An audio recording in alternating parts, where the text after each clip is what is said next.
Good morning, everybody. And you know, the first song we started with today was In the Beginning. And of course, the book that we're looking at this month is Genesis, the very first book in the Bible. And I don't know about you, but I kind of sometimes feel we overlook the books in the Old Testament and think that they are written so long ago that they've got very little to teach us. But that's simply not true. And we know it's January, start of a new year, and making New Year's resolutions is kind of a recipe for disaster, isn't it? Because by now, they'd already be broken. But looking at ourselves and who we are in God and the plans that God's got for us as we move forward into 2023 is a really good way to start January. And we've already learned from Marcus that God is faithful. We can trust in his promises. David spoke last week and told us about how God speaks to us. And you know, God's got an amazing plan for every single one of us and for many people that this year will come to know him for the first time. But I don't know about you, and maybe it's just me, but how many times do we, rather than think of the plans that God's got for us as individuals, look around at the side, look at other people, what they have, what they do, what they look like, rather than looking forward into the things that God's got for us? We get jealous. Jealous rather than trusting in the things that God has for us. Well, I'm going to start today with a little confession that I'm not very proud of, to be honest. You see, when I was a little girl, I loved dancing. It was my real passion, and I really used to practice hard, and I really wanted to be the best dancer I could be. So I worked really hard at it. I wanted to improve. And my brother also went ballroom dancing, but he hated it, really hated it. But my parents said, you need to try it for 6 months. If after 6 months you still hate it, you can give it up. But you need to give these things a little bit of a try. Well, we came near to the end of his 6-month endurance test, I think he would have called it. And there was a little competition. Well, you can imagine I was really excited. And so we entered the competition. I danced with my dad in a father and daughter competition, and my brother danced with my mum in the mum and son. And on the table, there was a judge. On the table, well, the judge wasn't on the table, but on the table, there was a medal. There was a medal, a shiny gold medal. And as I danced round, I looked at this medal and I thought, I really want that medal. I want that medal more than anything else. So I really danced my socks off. I did the very best I could. My brother also danced, but I kind of think he was more interested in the can of Coke and the packet of crisps as it was promised after if he took part. Well, I don't know if you can imagine what happened. Yeah, I'm sure you can, can't you? My brother, who wasn't interested in that lovely shiny medal, won the competition, and I didn't. Now, I didn't see the bigger picture that with the mother and son, there were only 2 couples. In the father and daughter, there were well over a dozen. But he won it, and I didn't. Now, I would say I was a little bit unhappy about that. You see, and inside, jealousy really crept up on me. I was seething inside. I wanted the shiny gold medal, but Paul had it, my brother. Well, when I got home, my mum put the shiny gold medal in a cabinet for safekeeping. And I think she really believed that that would change Paul's heart for dancing and he would love it, which of course he didn't. Well, anyway, this is where I'll let you into a secret. When they were out in the garden one day, I went to the cabinet and I opened the cabinet door and I pulled out the medal and found a hammer and I smashed the medal to bits. Yeah? And then I carefully put the medal of the sons, Cain and Abel, Adam and Eve's sons. So Adam and Eve had 2 sons, Cain and Abel. Cain cultivated the land and Abel became a shepherd. When it was time for the harvest, Cain presented some of his crops as a gift to the Lord. Abel also brought a gift, the best portions of the firstborn lambs from the flock. The Lord accepted Abel and his gift, but it did not accept Cain and his gift. And this made Cain very angry, and he looked dejected. "Why are you so angry?" the Lord asked Cain. "Why do you look so dejected? You will be accepted if you do what is right, but if you refuse to do what is right, then watch out. Sin is crouching at the door, eager to control you, but you must subdue it and be its master." One day, Cain suggested to his brother, "Let's go out into the fields."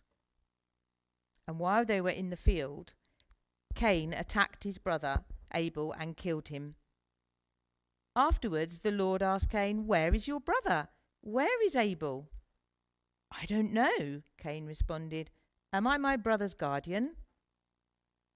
But the Lord said, "What have you done? Listen, your brother's blood cries out to me from the ground. Now you are cursed and banished from the ground which has swallowed your brother's blood. No longer will the ground yield good crops for you, no matter how hard you work.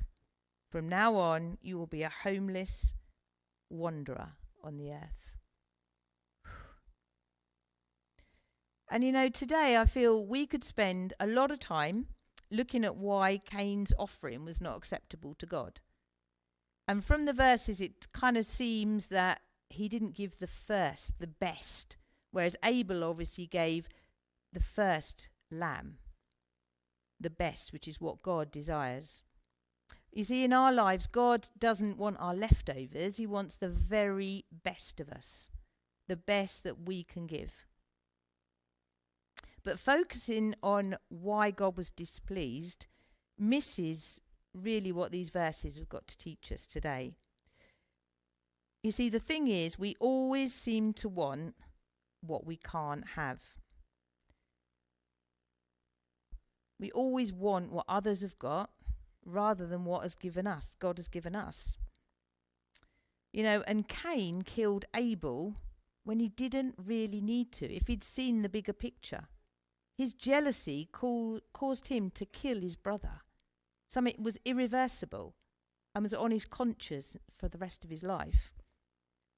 Being jealous eats away inside of us, doesn't it? Causing us to be really bitter. And it can cause us to really behave out of character and not how God would choose. It's a sin. We spoke about sin, or we sung about the sin. And the scripture says it's really important for it not to control us, for it not to be the controlling force in our life. God's desire is not for us to be jealous. God wants to give to us and not to look to others for what we would really want when he's already got something planned for us. And if Cain had seen his ways, if he'd listened to God, all of it would have been okay. Cain had done wrong and Abel had done right in God's eyes. But of course, it's not just our behaviour that can cause us to be jealous, is it? I danced, but I didn't win the medal. I didn't really do anything wrong. I did the best I could. And maybe in our lives we can work really hard, but still not to be able to buy the most expensive Christmas present for our children that we would like to. Maybe we look at other people wearing expensive clothes and we can't afford them. Maybe we look at people with many, many friends and we feel lonely. And we get jealous and envious of other people. You see, all these things eat away inside us and they rob us of joy. Worldly wealth in whatever form will never bring us happiness. Looking to what others have and being jealous is kind of a recipe for disaster. It will never be a meaningful thing in our life. And I don't know about you, but the Apostle Paul from the New Testament, I think he is an amazing character. Amazing character. And when we look at what he has to tell us as well, because he is a man that went through so much. He endured a shipwreck. He suffered pain. He was locked up. But you know, in Philippians chapter 4, verse 12, it says here, I'm glad in God. And then it says, actually, I don't have a sense of needing anything personally. I've learnt by now to be quite content, whatever my circumstances. I'm just as happy with little as with much as with little. I've found the recipe for being happy, whether full or hungry. Hands full, hands empty. Whatever I have, wherever I am, I can make it through anything in the one who makes me who I am. Don't you think that's amazing? Because he really did suffer. He was locked up for many, many years. And yet he knew whatever he had or whatever little he had, it was enough because he had his God. And you know, maybe for us that's easy to do when things are looking up. But what about when things are not so good? You know, what about when our health is maybe not in its best? What about when our finances are low? That really puts a test on us. What when we feel we can't provide for our family? Or when our relationships are difficult? But as we walk forward this year into the plans that God's got for us, the thing we can hold on to all the time, that we can truly trust, is that God is there for us and with us and will never let us go. And God can turn whatever our situation's round into good. And God's desire is for all of us to not be jealous, to not be eaten away inside when we look sideways to what other people have got rather than forward and ahead to the plans that God's got for us. You know, by default, our nature is to be jealous of other people. With God, we can be different. But the most amazing thing is, God can change all that.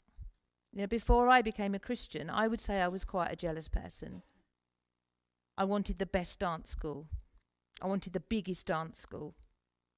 I wanted the best of everything. But actually, that's not what is most important. Knowing that what we have in our hands right now is what God has given us is most important. You know, last week, David spoke about God speaking to us. And shortly after I accepted Jesus into my heart, I was given the privilege of visiting, going on a mission trip to Myanmar, formerly known as Burma. And it was a moment when God really spoke into my heart very deeply. We went and we visited a children's orphanage. The children didn't have beds. They had very little food. They didn't really have any personal belongings. But they were full of joy. We then visited a Bible college. They didn't have much either. They barely had enough to eat at times. But you know what? When we were there, all they could sing about was being blessed and everything being well with their soul. And I thought, I'm here. I have money for food. I have a roof over my head. I have a comfortable bed to sleep on. I can do what I want to do. Do I feel that joy? Do I feel that? Do I feel all is well with my soul? Do I feel extremely blessed? And God spoke to me and said, you should. You have me. And that week in that place changed me. It changed me. Because I saw people that materially, worldly had little, but in their hearts had more than they could ever imagine. They had God. And God was with them. God was with them. But you know, I do believe I needed to accept my jealousy first. Accept that actually that was not right. It wasn't what God wanted. God wanted me to know that He'd given me everything, that I could experience joy in all my situations. But, God is the God of forgiveness. So if we are in that position, like I was, he's always ready to forgive. And if we go back to the story in Genesis, Cain said others would try to kill him. He would have nowhere to go. But God said, no one will harm you. God forgave him and made sure nobody touched him. And I believe that God forgave me for my unkind act with my medal, because afterwards I went on to win many medals dancing with my dad. Many medals. God's got a great plan for every single one of us in 2023. All different. And we're not meant to spend our lives comparing to other people. To other people's possessions, worldly wealth, or whatever it is that we're seeking after. That won't bring happiness. Total joy is about following the plans of God and knowing whatever our circumstances, we can be content. God has got something amazing planned for each one of us that he wants us to grasp hold of. There will be ups and downs. We won't live the whole of 2023 on a mountaintop. There'll be high points and there'll be low points. But God will walk beside us every single step of the way. If we hold tight to those promises, amazing things can happen. And the last few months, I've been doing some seated exercise classes in an assessment unit. And the people I've been teaching can't live their lives the way they used to live their lives. Many of them are wheelchair bound. Many of them will never go home. Some of them are in quite a bad state. But maybe they're jealous. I walk in and I can walk out. But this old lady grasped my hand one day when I was there. And she said to me, I've not got much left. My brain is failing me. I can barely walk. And I look at you and you have so much. You come and you go and you do all the things that I loved to do. And I wonder where the conversation was leading. But then she said, I have the one most important thing in my life. That will never go, and nobody can strip that away from me. I know God. He is with me here. And then she turned to me and said, you know him too, don't you? You know him too. And she was an example of the Apostle Paul, who said, whatever I have, wherever I am, I can make it through anything in the one who makes me who I am. And God is there for each one of us, guiding, helping, being a shoulder to lean on. He will never leave us. And I just pray this year that we will all move forward knowing that. Whatever our circumstances, whatever God's plans for us, he'll be with us, he'll help us, and he'll turn them for the good. Because we are unique individuals. We don't need to look sideways. We just need to look forwards and upwards, not to let our eyes wander off our goal, because God is the master of individuality. He's not a factory production line. We will never be like anybody else, because we're all different. And I really pray this morning that as we move forward into this new year, we can be a body of people that collectively work together, love each other, help each other, hold each other up when we're in times of need. And through doing that, we'll make a huge difference to the community around us. And know that God is for us, will always be with us, and will never leave us. And that we will truly learn to be content, whether our hands are full or whether our hands are empty. A peace and contentment that only knowing God can bring. And maybe you're here today and you don't know that joy. But God knows you're here because God created you. And he can change your life and help you look forward into the plans that he's got for you and set you free from a worldly desire, an envious nature. So please come and speak to one of us. And this morning I opened my Bible, and my Bible reading was about cutting from the past and not holding on and looking to others, but about moving forward because God's got a plan. And I believe that's what he wants all of us to do. Let go of the past, whatever we're looking at, and just walk forward into the things that he's got for us this year, free to experience the joy that he can bring.